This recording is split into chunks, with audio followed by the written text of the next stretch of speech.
ओम नमः शिवाय। दोस्तों, शिव जी को क्या चढ़ाएं उसके बारे में बात कर रहे थे। शिव जी को पंचामृत चढ़ा सकते हैं। दूध, दही, घृत, शहद और शक्कर। घी, शहद और शक्कर। गन्ने का रस भी चढ़ा सकते हैं उनको, इक्षुरस जिसे बोलते हैं। ये सब चीजें मिलाकर पंचामृत चढ़ा सकते हैं। अलग अलग इन चीजों को चढ़ाने का भी अत्यंत महत्व है, किंतु दूध अवश्य चढ़ाएं, भले ही थोड़ा सा चढ़ाएं। शिव जी के दूध को चढ़ाने के लिए बहुत सारी बातें करते हैं, लेकिन कभी उसकी चर्चा अलग से करेंगे।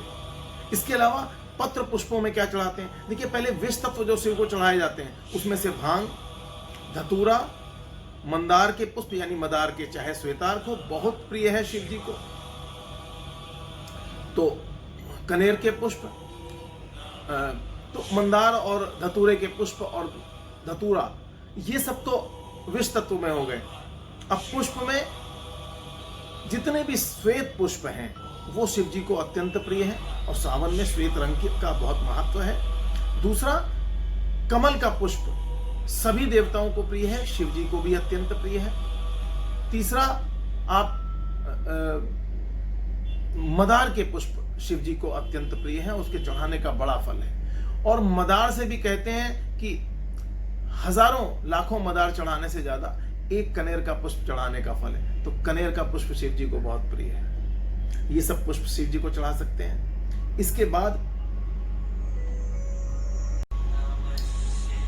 शिव जी को मंदार का पुष्प बहुत प्रिय है। श्वेतार्क, उसमें से सफेद मदार का पुष्प और भी ज्यादा प्रिय है। उससे भी ज्यादा शिव जी को कनेर का पुष्प बहुत प्रिय है। तो ये सब चढ़ा सकते हैं। अब पुष्प के बाद पत्र। पत्र में बिल्व पत्र।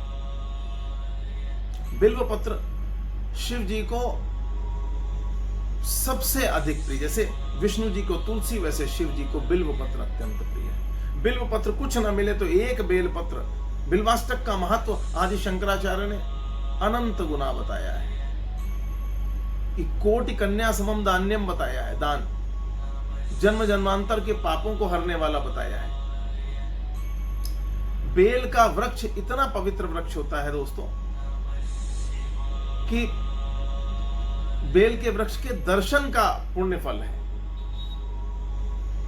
और बेल के वृक्ष को स्पर्श करने का उससे भी ज्यादा फल है। और एक बेलपत्र अथवा बेल फल शिव जी को चढ़ाने का अनंत, कहते हैं कि तमाम यज्ञों से जो लाभ नहीं मिलता वो एक बेलपत्र चढ़ा देने से होता है। बेलपत्र की नोक नहीं टूटी होनी चाहिए, और बेलपत्र हमेशा उल्टा चढ़ाया जाता है, ये भी ध्यान रखिएगा। पीछे की गांठ भी तोड़ दी जाती है। तो छांट करके बेलपत्र चढ़ाएं। बेलपत्र पे राम राम लिखना या ओम नमः शिवाय लिख करके अर्पित करना चंदन से बहुत ज्यादा लाभदायक है। दूसरा, शमी। समस्त आपके दुखों को हरने वाली शमी। शमी भगवान को बहुत प्रिय है। शमी पत्र चढ़ाए जाते हैं। और तीसरा, दूर्वा। दूर्वांकुर 3-3 दल की बढ़िया दूब छांट के भगवान को अर्पित करनी चाहिए। ये ओम नमः शिवाय मंत्र के साथ अथवा शिव अष्टोत्तर शतनाम या शिव सहस्र नाम जैसा संभव हो सके बेलपत्र चढ़ाएं। 108, 1008 दूर्वा चढ़ाएं। इसी तरीके से इसी संख्या में आप कभी जो है शमी पत्र चढ़ा दें। ये 3 पत्र शिव जी को चढ़ाए जाते हैं, और ये तीनों घर में भी लगाए जा सकते हैं। और मंदार केवल श्वेतार का पौधा, बाकी मना है दूध वाले वृक्ष घर में, केवल वो। और अपवाद में कांटे वाले मना है, किंतु बेलपत्र का पेड़ लगा सकते हैं। शमी में भी कांटे, शमी का पेड़ लगा सकते हैं। वो पौधों के विशेषांक में जब पेड़ कैसे कैसे लगाएं उसमें अलग से बताएंगे, लेकिन ये शिव जी को चढ़ाने वाले घर में भी आप लगा सकते हैं। गमलों में बरसात के दिन में आराम से लगा लो और अपना भोलेनाथ को अर्पित करो। तो ये पत्र हो गए, पुष्प हो गए, पत्र हो गए। अब क्या बचा? भगवान को और क्या क्या द्रव्य अर्पित कर सकते हैं? तो पत्र, पुष्प, विष तत्व, ये सब बता दिया। अब शिव जी को दूध वगैरह अर्पित करने का बता दिया। शहद अर्पित किया जा सकता है अलग से भी। अब शिव जी को चंदन बहुत प्रिय है। श्वेत चंदन, मलयागिरी चंदन स्वयं घिस के उसमें अगर थोड़ा सा भीमसेनी कपूर डाल लें तो कर्पूर डाल करके और उसमें थोड़ी केसर की 2-4 पत्तियां डाल के अगर उसको घिस करके, तो जितने भाव और प्रेम से भगवान का पूजन करेंगे वो शिव जी को अर्पित करना। शिव जी को चावल बहुत पसंद है, साबुत चावल धो करके सुखा लें बढ़िया, वो उनको अर्पित करें भाव के साथ। तिल, जौ और चावल मिला करके भी अर्पित किए जाते हैं इस शिव जी, और इससे त्रिगुणात्मक बहुत लाभ होता है कई तरह से। जैसे यज्ञ में जो मुख्य धान्य है तिल, चावल और जौ है, वैसे ही इसमें भी रेशियो भी वही होना चाहिए।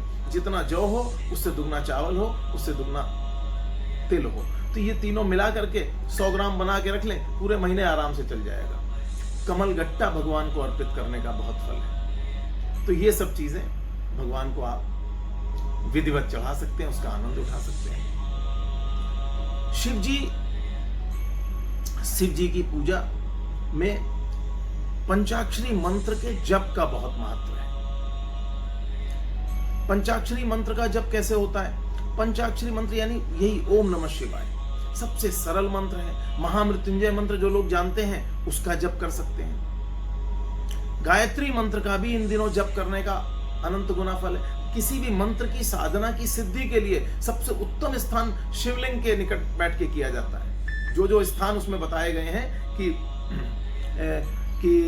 नदी के तट पर, गौशाले में और शिवालय में, तो शिवालय सबसे उत्तम स्थान माना जाता है। शिव जी का मंत्र कम से कम 5 माला जपें। जितने मंत्र में अक्षर होते हैं कम से कम उतने बार जपना, उतनी माला जपना। 5000 मंत्र का एक छोटा सा अनुष्ठान करना। कुछ लोग 5000 मंत्र रोज जपते हैं। और पूरे श्रावण मास में 5 लाख का पुरस्चरण कर सकते हैं। 5 लाख।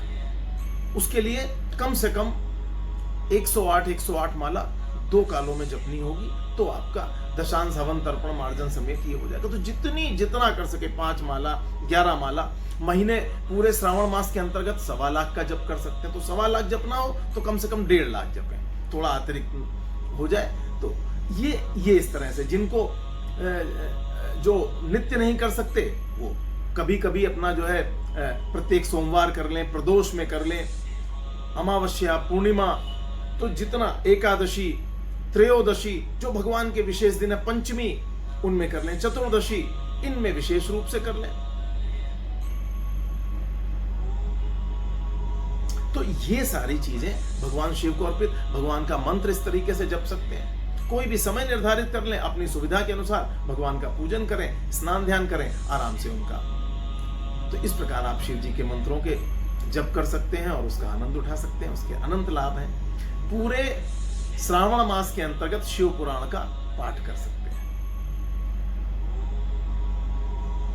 रुद्राष्टक, बिल्वाष्टक, पशुपति अष्टक, गंगा लहरी, कोई भी जो शिव जी से संबंधित पाठ हैं, मंत्र हैं, शाम को शिव तांडव स्तोत्र। जो लोग व्रत रहना चाहते हैं सोमवार व्रत रह सकते हैं और नित्य भी व्रत कठिन से लेकर सरल तक शिव जी के लिए सब तरह से शिव जी प्रसन्न होते हैं। तो भोलेनाथ हैं, तो व्रत अगर करना है तो सामान्य व्रत का जो नियम है उसमें प्रदोष काल के बाद व्रत तोड़ा जाता है, यानी शाम को सूर्यास्त के बाद व्रत, फिर वो अन्न खा लिया जाता है, लेकिन वो उसका नमक जो है साधारण नमक नहीं, वो सेंधा नमक ही इस्तेमाल करना चाहिए।